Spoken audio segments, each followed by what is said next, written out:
Hello everyone, and welcome again to your third week, a recap on our Ventures class. And I think first thing we need to really appreciate is that webinar that we did on Friday lunchtime. I think Drew Bennett did a wonderful job there in outlining a lot of the pitfalls that some of you were experiencing and maybe some of the frustrations. But to take something away from the webinar in addition to what he outlined and some of the shortcuts and so on, was that in many cases, or in most cases, when you open a business, there are going to be days of frustration and there are going to be days of jubilation, and you have to balance them out. And the days of frustration are the days that, depending on how you react to them, will make you stronger. It's not the frustration as much as how do you react to it. Because if you don't develop a positive way of reacting to it, you'll have a very tough time becoming a successful business person, because you're going to have many days of frustration. You'll probably have more days of frustration than you will of jubilation. But it is the thrill of a successful business that drives you. And if you focus on the fear of failing or the fear of not running a good business, well, then you're going to have a tough time actually doing your business. So things to be learned from that is that it's not all smooth sailing and how you react to those. Now, I've uploaded on Gullnet a few things for you. One of the things that you need to look at now as you open your business, today is President's Day and business will open in about an hour, and at 9 a.m. Eastern Standard Time, and the computer is going to start running your business and creating situations for you and seeing how you react to them. That's the learning process. So it's very, very similar to what's happening in the real world. But I've put together, it's under handouts, and you can download it, and preferably download it before you continue watching this video so that you can see what we're talking about. And I'm talking about an advisory group, who you're going to get to counsel you on certain things. And you're the entrepreneur, obviously, you're in the middle of that diagram. But you're going to need advice on accounting, and that's something that you can't expect to be a master of all trades. So you're going to get accounting, you're going to have advice on legal, who's going to advise you on legal matters, how you set up your company, sole proprietor, LLC, LLP. You want to research those formats of companies and see what they mean and how they protect you.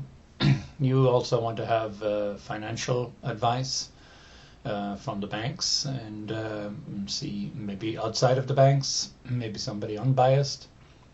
And in marketing, you want to have an advisor in marketing, how you're going to market your business. Don't expect that you will be able to do all of these things perfectly yourself. You will need to retain some counsel.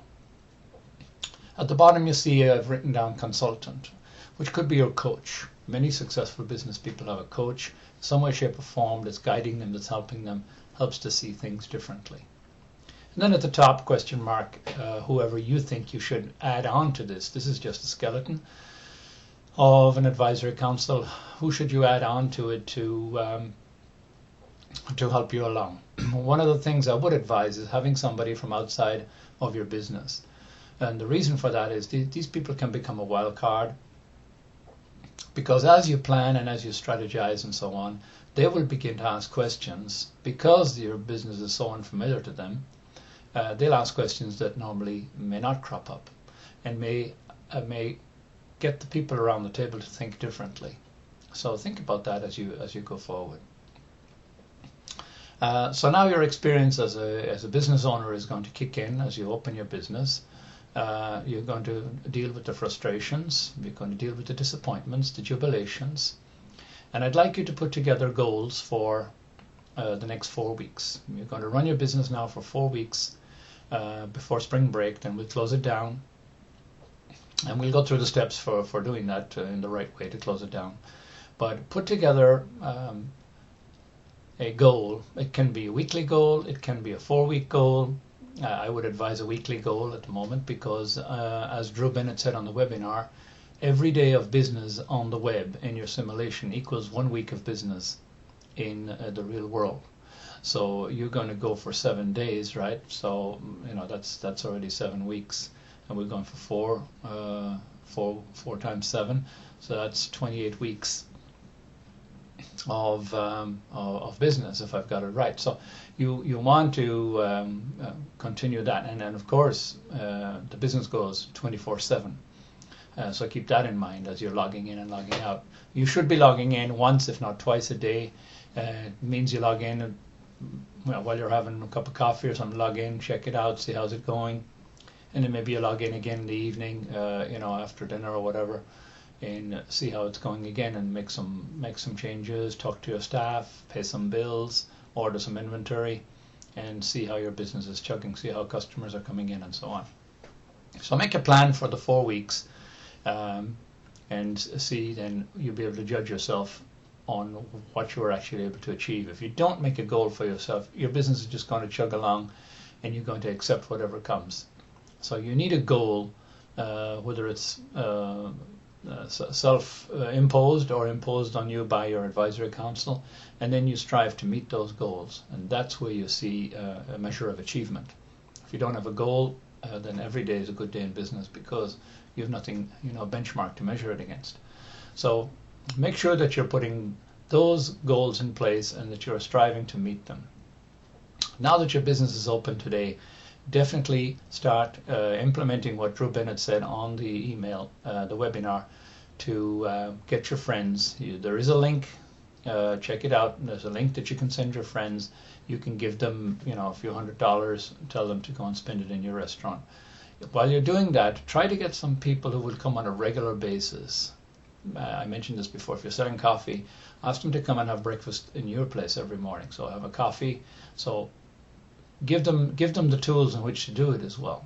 Say, while you're having your coffee or while you're having your lunch, just take your computer, go onto my business and buy a cup of coffee. Could you do that every day for the next 7 days? And then you'll see when they log down, the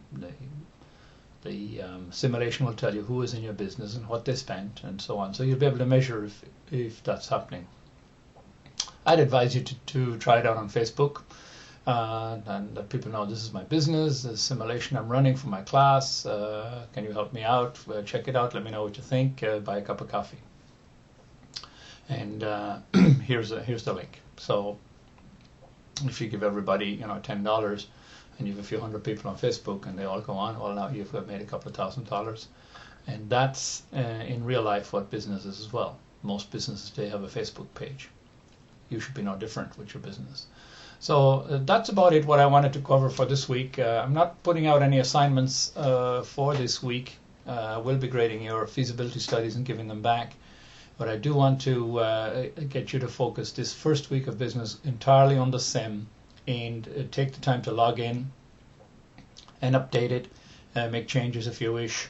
I wouldn't go playing around with the decor anymore, or the menu, unless those items are not selling. Definitely you can take your experience from restaurant management and see if there's any plow horses in there, or stars or dogs or whatever, and move them around so that you know that you're getting the best sales possible. So in this course, you're going to draw on a lot of experience that you already have in accounting, restaurant management, marketing, and those of you who are currently in strategic management. There's a lot of parallels there. So draw on a lot of that experience that you can bring in to event management, in some cases maybe even culinary arts and service, depending on what aspect of your business.